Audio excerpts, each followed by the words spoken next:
So about 3 years ago, my kids were just starting high school, and both of them asked me, "Dad, how come we've never heard you cry?"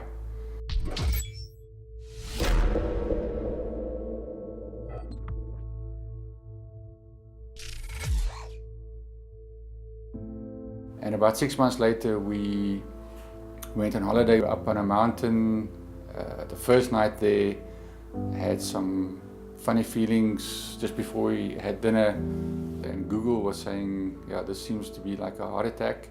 So luckily Justin was there. He's a good driver. He rushed down the mountain, him and my wife. So they admitted me. Next morning we did some x-rays, some sonar, a CAT scan, and they all said there's nothing wrong with me. Eventually they did the blood test again and realized it was a heart attack, and had to fly me with a helicopter to Pretoria. I think the scariest thing for me was when the head cardiologist told me the possible things that can go wrong during this huge operation of 4 to 6 hours. Yeah, I went in for the double bypass, and it was a huge success. But I went through lots of doubts about the ministry. Do I still want to do this?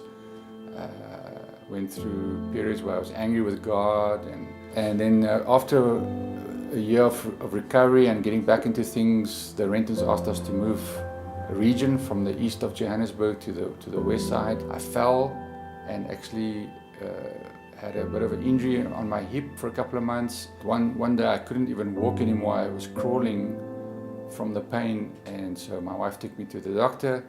They did an MRI scan and admitted me, did a biopsy, and found I have plasmacytoma, which is a form of cancer.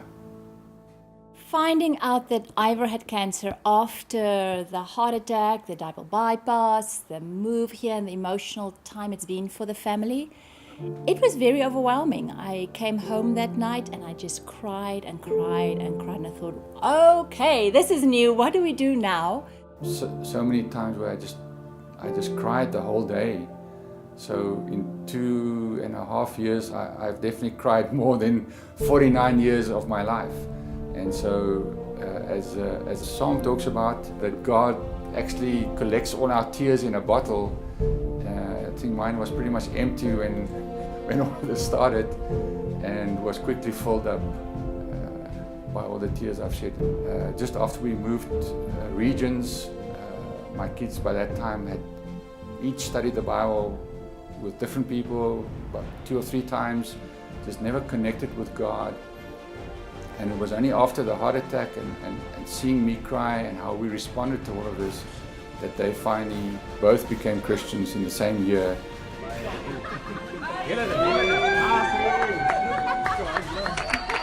I would have another heart attack for my third child if that's what it's going to take for him to become a Christian. In the meantime, my son was appointed head boy of the new school, and that has now opened tremendous doors for him to reach out to people, to friends, to study the Bible and become Christians. And I think the other thing that I've really learned through all of this is just how incredibly valuable the kingdom is. The friendships, the relationships we have. Not one time did I have to feel uncomfortable to ask anybody, because everybody just did it. People brought meals, they loved us, they supported our family. I've learned that God is not done with me.